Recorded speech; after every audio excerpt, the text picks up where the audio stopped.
Now we will begin Part A with the first conversation. Number 1. I don't think you'll have time to send out invitations to all the new students. Oh, yes, I will. What do we learn about the woman from this conversation?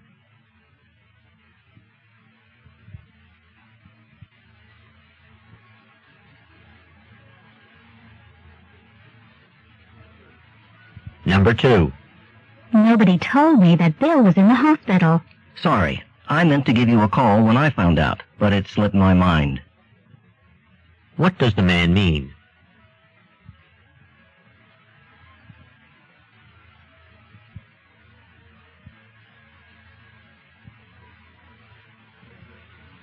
Number 3.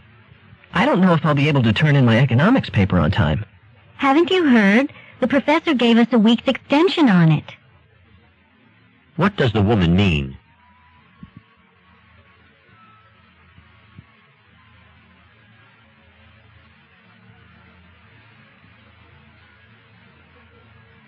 Number 4.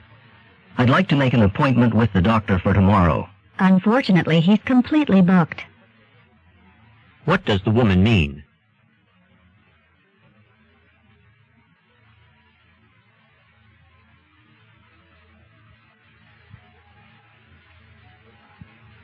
Number 5. Joe just went down to the engineering meeting. Where is it? What does the woman want to know?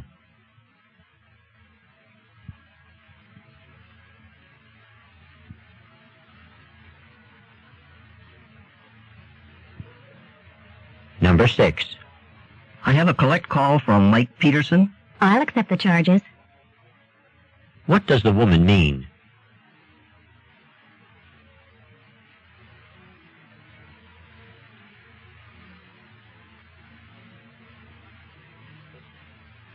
Number 7.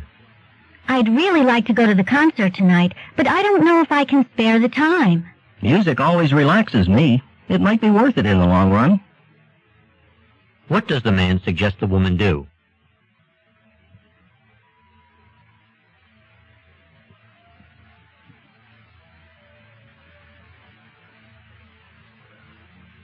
Number 8.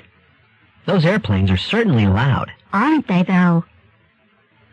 What does the woman think about the airplanes?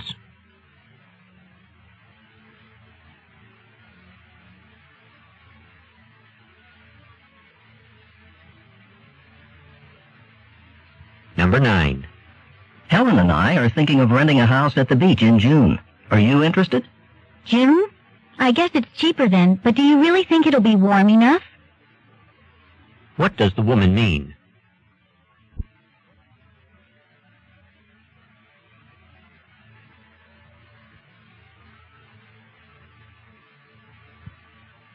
Number 10. I'm getting hungry. I think we should go to dinner soon. Me too. All I had for lunch was a chocolate bar. What does the man mean?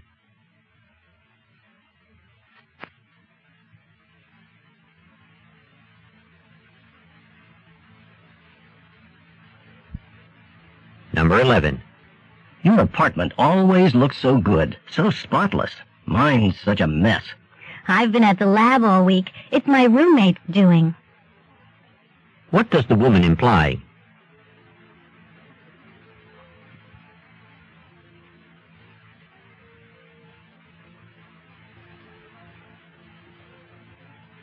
Number 12. I ran out of coins while doing my laundry. That's too bad. What does the woman mean?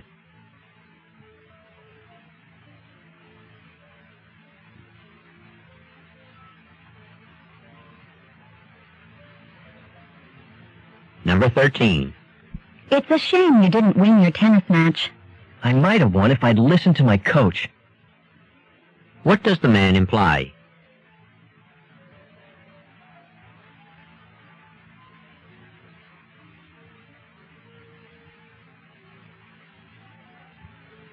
Number 14.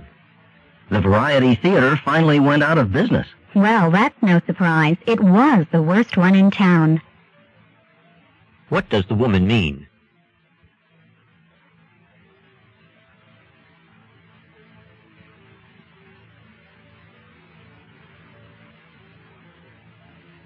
Number 15.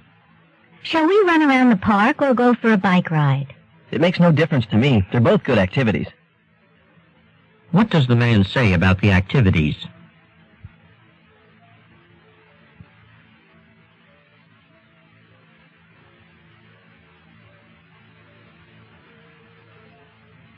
Number 16. I can't for the life of me get that washing machine downstairs to work. Do you have any suggestions? Try washing just half of a normal load. What does the woman suggest the man do?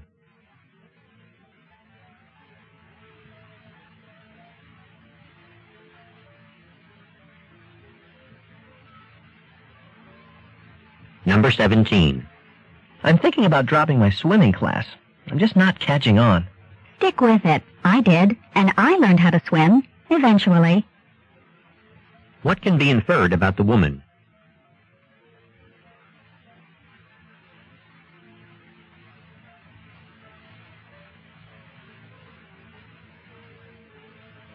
Number 18.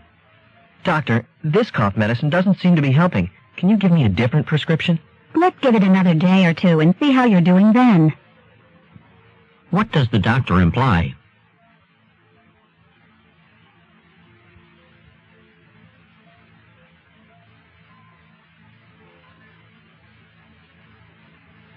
Number 19. Would you like to see those pants in another color? They also come in brown and in navy. Actually, the gray is fine, but I'd prefer something in wool. What will the man probably do next?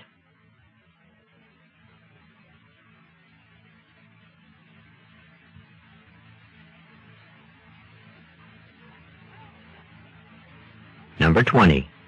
Professor Burns seems to think there's only one way to write a paper, and that's her way. No kidding. She sure wasn't like that last semester.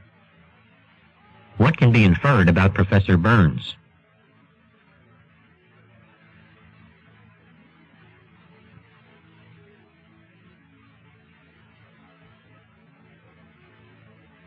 Go on to the next page.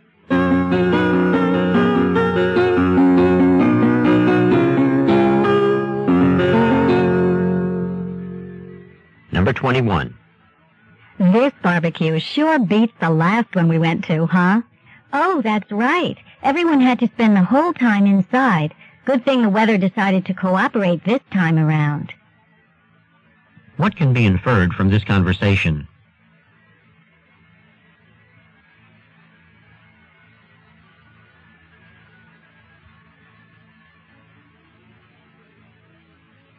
Number 22.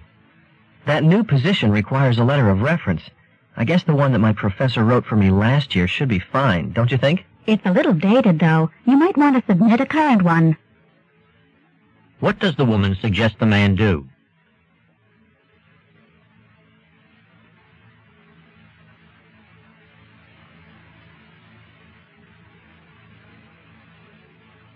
Number 23. I don't think I want to be on the curriculum committee anymore, but I'm not sure how to get out of it. Well, you know, there are plenty of people who'd be interested. Me, for example. What does the man imply?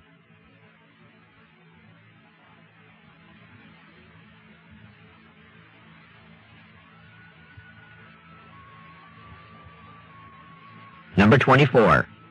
Excuse me, could you direct me to customer service? I need to have this gift wrapped. We can take care of that right here, ma'am, at no charge. You can choose either silver or gold with a matching bow. What will the woman probably do next?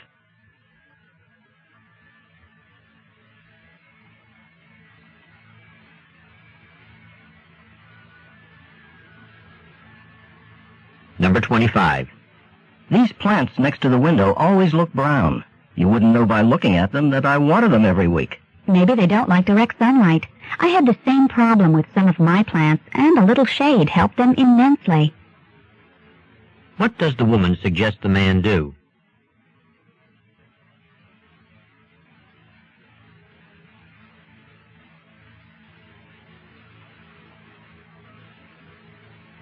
Number 26. Oh no, I just picked up the pictures I took at Dan and Linda's wedding, and look at them. None of them came out. They are dark, aren't they? What a shame. Oh well, I'm sure the professional photographer got everything. What does the man mean?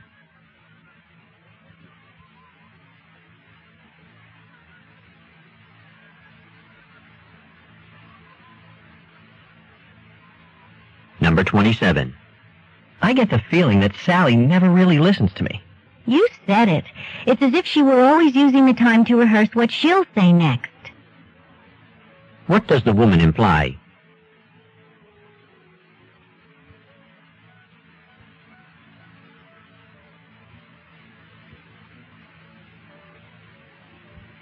Number 28. Will you make sure all the members of the Student Advisory Committee know what to expect at tomorrow's meeting? They'll have a briefing this afternoon. What does the man mean?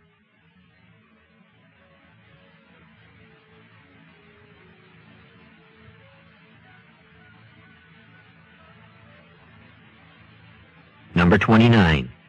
How do you like my new poster? It was only $20. Really? The frame alone is worth the money. What does the man mean?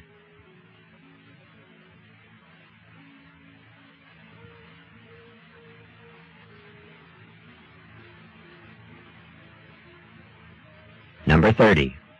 I hear Mary isn't getting much support in her run against Steve in the election. It's not over yet. I think she'll make a comeback. What does the woman mean?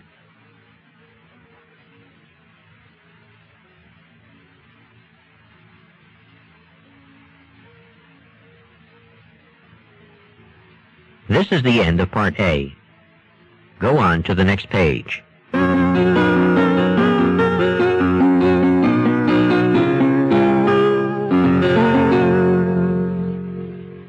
Now read along as the directions for Part B are being read.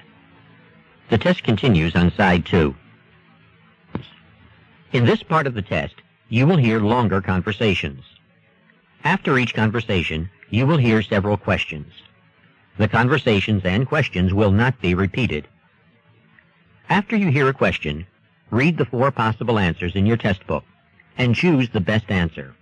Then, on your answer sheet, find the number of the question and fill in the space that corresponds to the letter of the answer you have chosen. Remember, you are not allowed to take notes or write in your test book. Go on to the next page.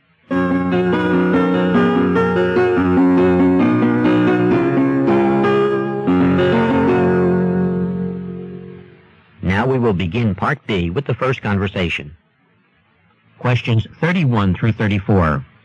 Listen to a conversation between 2 friends.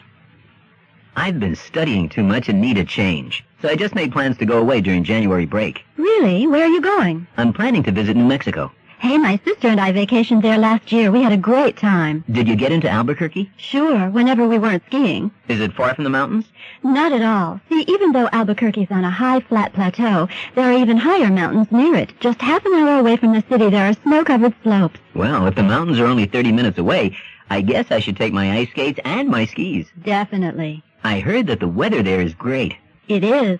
Low humidity, moderate temperatures, but you do need to be careful of the high altitude. What should I do about that? Oh, just take it easy for a few days. Don't go hiking up the mountains or exercise too vigorously. Just do everything gradually. I'm sure I'll be fine, and I'll let you know all about my trip when I come back. Number 31. What is the main purpose of the man's trip?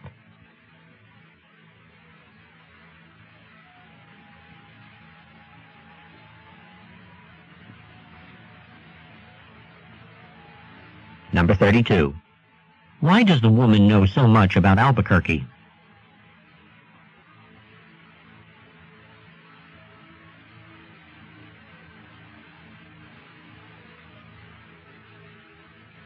Number 33. What can be inferred about the man?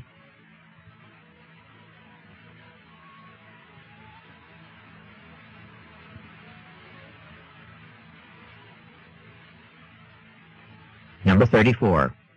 According to the woman, what may cause the man the most problems in Albuquerque?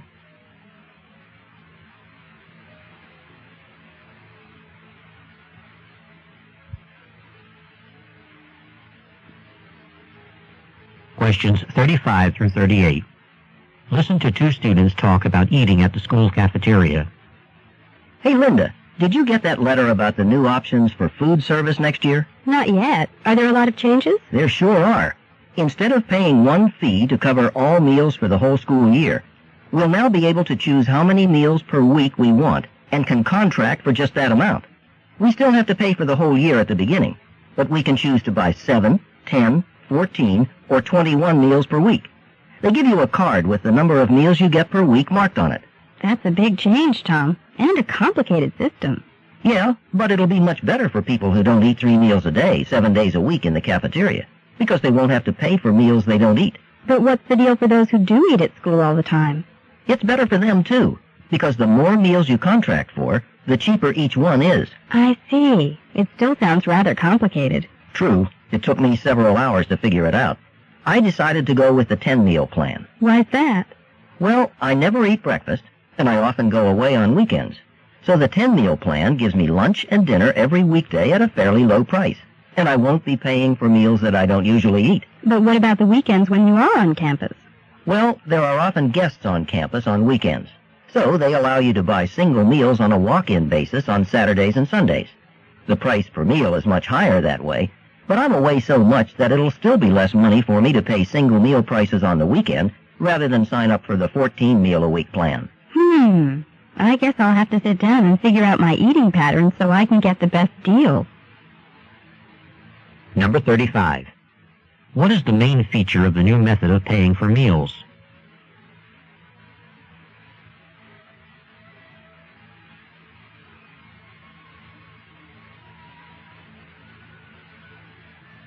Number 36. When do students pay for the meals they contract for?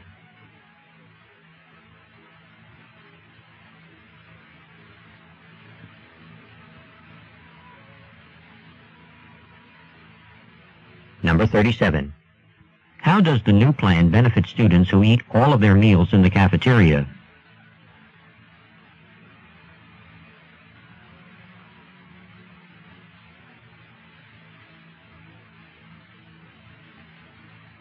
Number 38.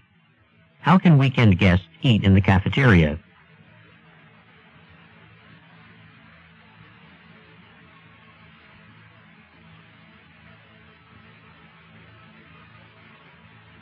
This is the end of Part B. Go on to the next page.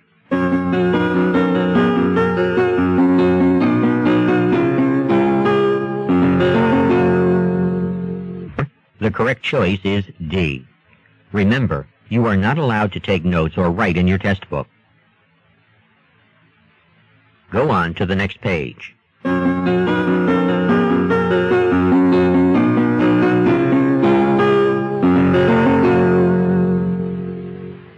Now we will begin Part C with the first talk. Questions 39 through 42. Listen to this talk being given on a college campus. I was really glad when your club invited me to share my coin collection. It's been my passion since I collected my first Lincoln cent in 1971. That's the current penny with Abraham Lincoln's image. Just a little history before I start in on my own collection. Lincoln pennies are made of copper, and they were the first United States coin to bear the likeness of a president. It was back in 1909, when the country was celebrating the centennial of Lincoln's birth in 1809, that the decision was made to redesign the 1-cent piece in his honor. Before that, the penny had an American Indian head on it. The new penny was designed by artist Victor David Brenner. This is interesting because he put his initials, VDB, on the reverse of the coin in its original design. There was a general uproar when the initials were discovered, and only a limited number of the coins were struck with the initials on them. Today, a penny with the initials from the San Francisco Mint, called the 1909S VDB, is worth over $500. Now, when I started my coin collection, I began with the penny for several reasons. There were a lot of them, several hundred billion have been minted, and there were a lot of people collecting them, so I had plenty of people to trade with and talk to about my collection. Also, it was a coin I could afford to collect as a young teenager. In the 25 years since then, I have managed to acquire over 300 coins, some of them very rare. I'll be sharing with you today some of my rarer specimens, including the 1909S BDB. Number 39. Why does the woman collect coins?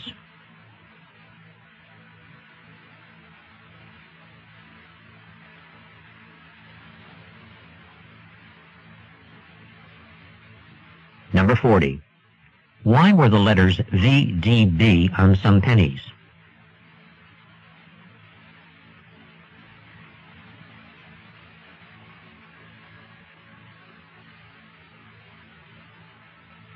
Number 41. What was one of the reasons the speaker collected pennies as a teenager?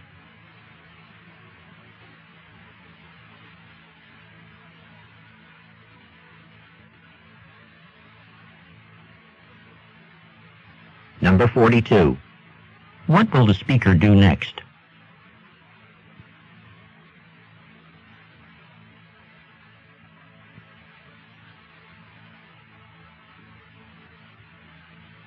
Questions 43 through 46. Listen to a talk from a biology class. Today I want to talk to you about wasps and their nests. You'll recall that biologists divide species of wasps into two groups, solitary and social. Solitary wasps, as the name implies, do not live together with other wasps. In most species, the male and female get together only to mate, and then the female does all the work of building the nest and providing food for the offspring by herself. Solitary wasps usually make nests in the ground, and they separate the chambers for individual offspring with bits of grass, stone, or mud, whatever is handy. What about social wasps? They form a community and work together to build and maintain the nest. A nest begins in the spring when a fertile female, called the queen, builds the first few compartments of the nest and lays eggs. The first offspring are small females that cannot lay eggs. These females, called workers, then build a lot of new compartments, and the queen lays more eggs. They also care for the new offspring and defend the nest with their stingers. By the way, only female wasps have stingers. Most social wasps make nests of paper. The females produce the paper by chewing up plant fibers or old wood. They spread the paper in thin layers to make cells in which the queen lays her eggs. Most of you, I'm sure, have seen these nests suspended from trees. They may also be built underground in abandoned rodent burrows. Number 43. Who builds the nests of solitary wasps?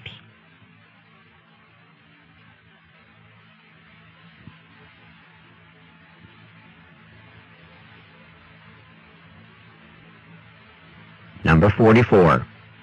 Why are female wasps more dangerous to people than male wasps are?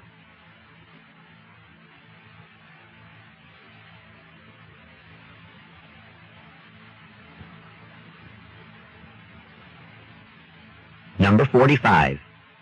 What is the main function of the queen?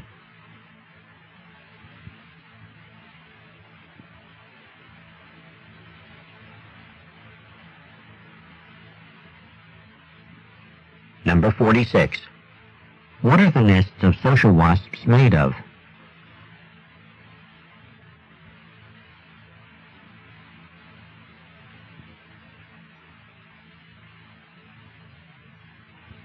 Questions 47 through 50. Listen to a talk in a class about United States history.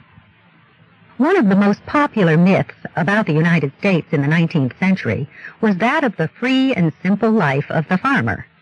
It was said that farmers worked hard on their own land to produce whatever their families needed. They might sometimes trade with neighbors, but in general they could get along just fine by relying on themselves, not on commercial ties with others. This is how Thomas Jefferson idealized the farmer at the beginning of the 19th century, and at that time this may have been close to the truth, especially on the frontier.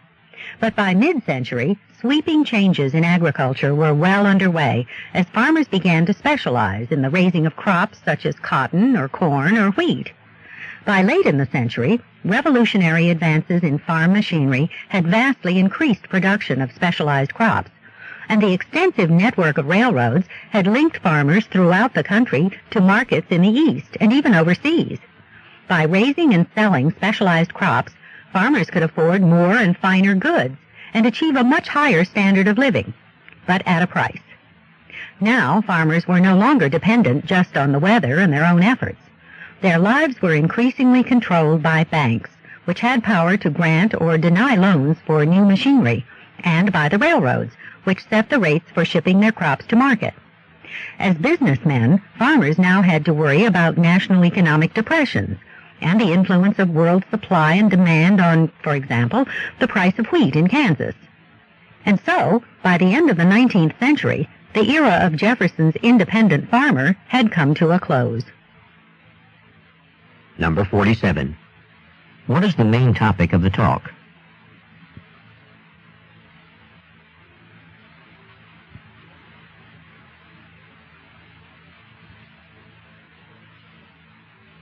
Number 48. According to the professor, what was the major change in agriculture during the 19th century?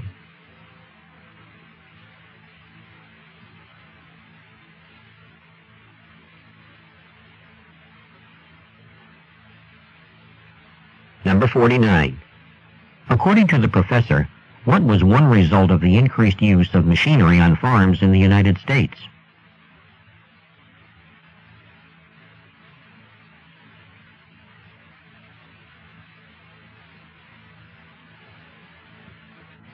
Number 50. According to the professor, why were world markets important for United States agriculture?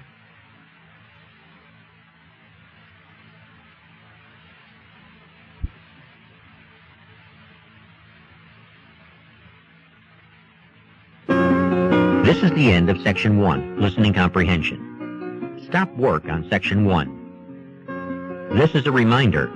At the end of the test, the supervisor will collect all of the test books. You may not leave until all of the tests